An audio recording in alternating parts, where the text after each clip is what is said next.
Hi, I'm Marion Mass. I'm going to tell a story. I'm a pediatrician. I love stories.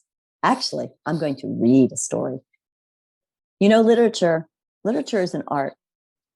Medicine has components that are in art. And you know what has also happened in medicine? Many have forgotten that there's a history of medicine. When we don't look back at the history of medicine, we take the risk that we're losing the art of medicine.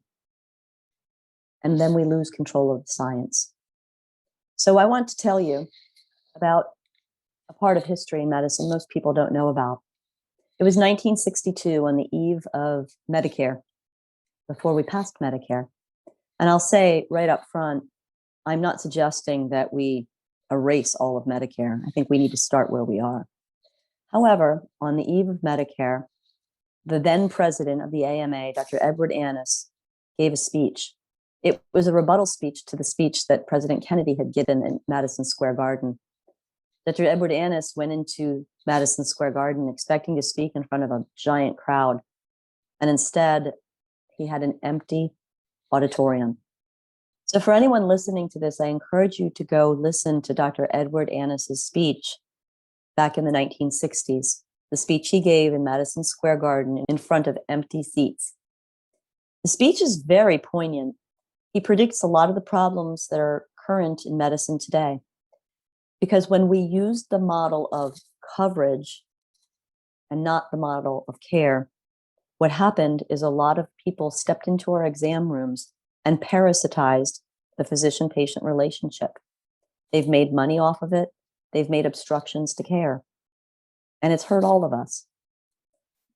So we have to look back at the history of medicine so that we can retain the art of medicine, so that we can continue to control the science.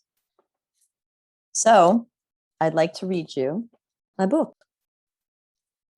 So here it is, How to Save America's Broken Medical Landscape by Dr. Marion Mass, MD. All right. And I will say that this was inspired and in the style of Dr. Seuss. So without further ado, I'm going to be reading you a story. Medicine is and will forever be an evolution. The corporates and the government tell us they have a solution. I remember when, in med school, larger than life were physicians. 7 to 15 years of hard training put us in charge of the patient's life and death decisions. Once upon a time, there were groups that spoke for the docs. Sadly, many are polluted and speak for money, the corporates, and mock. In 1962, on the eve of Congress Medicare launch, Dr. Edward Annis, a physician, tried to staunch. He stood bravely in Madison Square Garden, in front of empty seats. The press covered the politicians. Docs and patients got tricked. The government got the treats. Dr. Annis told us, Medicare, insurance it ain't. He was correct. Medicare became a path for greedy corporate middlemen to taint. What happened to the pretty, colorful picture? In came those middlemen saying that coverage is care. Over time, patients were sent packing to who knows where. And the physicians, we who thought with our training would always have a say, many stopped speaking and caring. We too went away.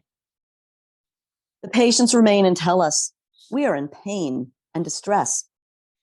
United, Optum, PBMs, big hospital systems, and private equity have made medicine a mess. Not just us docs, but PTs, OTs, RTs, and those who bedside nurse have fallen and suffer at the hands of the corporate power of the purse. The relentless corporates, they don't give a fig. All they care to do is become ever more big. Does your congressman or senator care about all this pain? Or is it easier to listen to those with money for a campaign? You and loved ones will suffer. Some will die.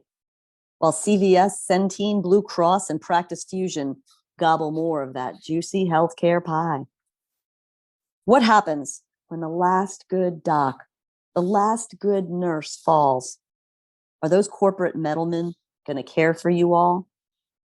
There will be blood on their hands and blood spattered on the wall. It's been over 50 years of our government sanctioning medicine's poison, the corporate pill.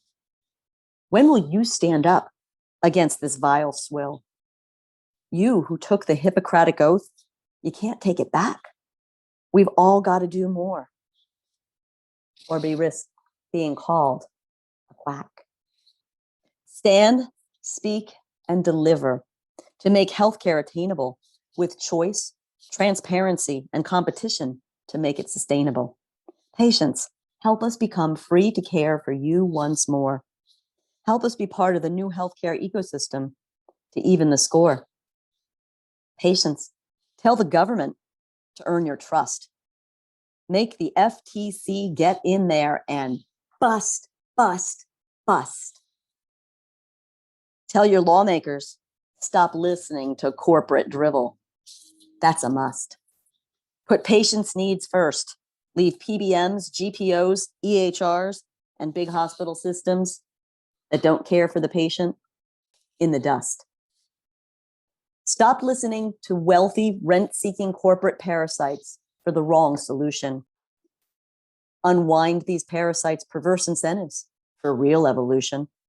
Direct pay, innovation, small companies, they are the new revolution. With thanks to Dr. Seuss, a non-medical doctor, for inspiration. His quote could lead to a new medical landscape for our nation. Unless someone like you cares a whole awful lot, nothing is going to get better. It's not.